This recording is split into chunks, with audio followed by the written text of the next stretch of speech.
As if we did not have enough to talk about with the newest Mandalorian episode, Disney went on and released all their plans for future Star Wars projects. But today we're going to talk about Boba Fett more specifically than anybody else. Of course, expect throughout the week for me to discuss a lot of other projects that were announced, especially Obi-Wan series and Bad Batch. Those two are my primary focus. In today's video, we're going to talk about why Boba Fett elected to wait so long for him to refurbish his armor. Why in the original trilogy, when he was the baddest man in the galaxy known throughout, he was not keen in cleaning his armor. But now in The Mandalorian, when virtually everybody thinks he is dead, he has risen back and is sporting a new look. We've talked a lot about the Mandalorian series in Season 2 especially, and how I think that this show has become more effective with fan service rather than Season 1. The general audience might have enjoyed Season 1 more than Season 2 because Season 2 is filled with references, Easter eggs, and even characters that a small-time Star Wars fan might not really know if he or she has not watched the Rebel series, the Clone Wars, and even some comics. But for audience members who watched the original trilogy, Boba Fett is a breath of fresh air. Everybody recognizes the iconic bounty hunter. The unfortunate truth about Episode 7 that released yesterday, Chapter 15, The Believer, is actually, even though we got to see a whole new Boba Fett with a new armor, he virtually got no action in that episode, which was a pity and a waste, but I think he's gonna make up for it a lot in the finale, which is coming in a week's time. The episode instead focused on Din Djarin and Migs Mayfeld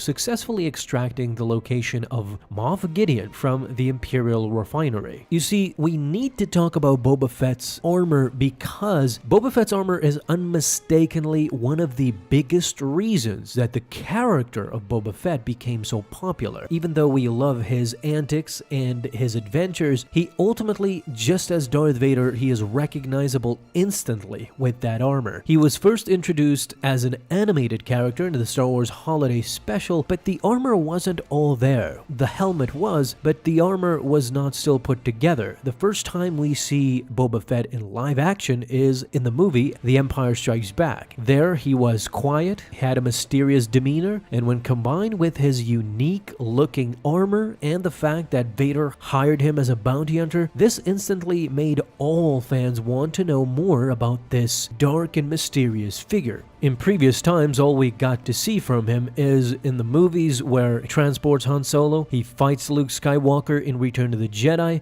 but mostly he was involved in the comics as well. He even once fought Darth Vader on the volcanic planet of Marix Minor. For me, there are two reasons why Boba Fett did not clean his armor in the original trilogy, but did so in the Mandalorian series in yesterday's episode. So these two reasons are as follows. Number one is that back in the day when he was this popular bounty hunter and everybody feared him, this gritty look to his armor was a sign of respect. It was a sign of wear and tear. This is why people feared him. In a way, his armor represented every battle, every fight, and every struggle he went through, every bounty he acquired, and even though his armor was all scratched up and gritty looking, he is still standing on his 2 feet. This gives his enemies the indication that he is not a bounty hunter to be messed with because nobody has been able to take him down to this day. And his scratched up armor tells his enemies that he did not get his bounties lightly. He grinded for everything that he got and the position he is today. Basically, the biggest henchman for Jabba the Hutt and the biggest client for the Empire, especially Darth Vader. And the second reason, and I think this is the more prudent one, or it could be a combination of both, but the second reason for me is that you cannot appreciate something until it is gone. Boba Fett, first off, thought he was done with his own life. Once he fell into the Sarlacc, it was basically over for him, but as he said, destiny sometimes has different plans for you. And once he came back to life, in quotations, him not having his armor and being separated separated from it for a long time, around 5 years with Boba Fett was without his armor. This tells you that he grew weary. He did not have the advantage he did with his armor. Being attached to something your entire life and not having it all of a sudden, this will definitely make you aware of how much you love something now that is gone.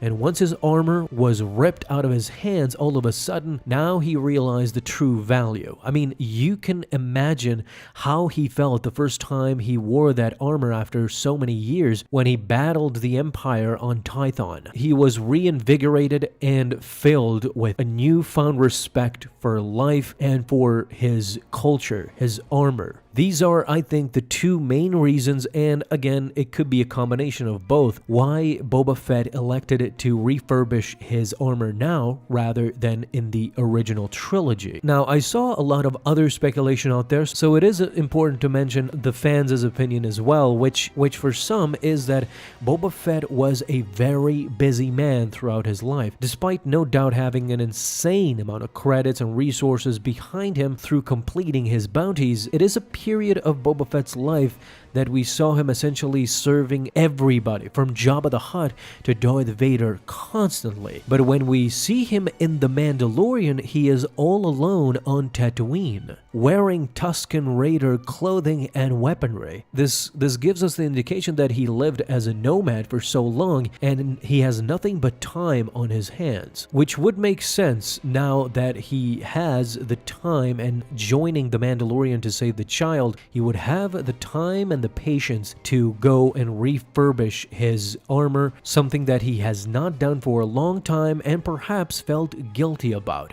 You gotta imagine that in his head, Jango Fett speaks to him a lot, and Jango wore a pristine armor always. So it might be that in his head, in Boba's head, he was thinking that if Jango is here, he would be disappointed with the state of my armor. So whatever the reason is, it looks beautiful and gorgeous, and I can't wait to see him in action in the finale of The Mandalorian. But what do you guys think? Will we see him in action, and do you love this new look? Thank you guys so much for watching this video, and if you enjoyed, leave a thumbs up down below, subscribe for dailies. Now you can have an awesome day, Star Wars fans. I'll see you in the next video, and may the Force be with you. Until then.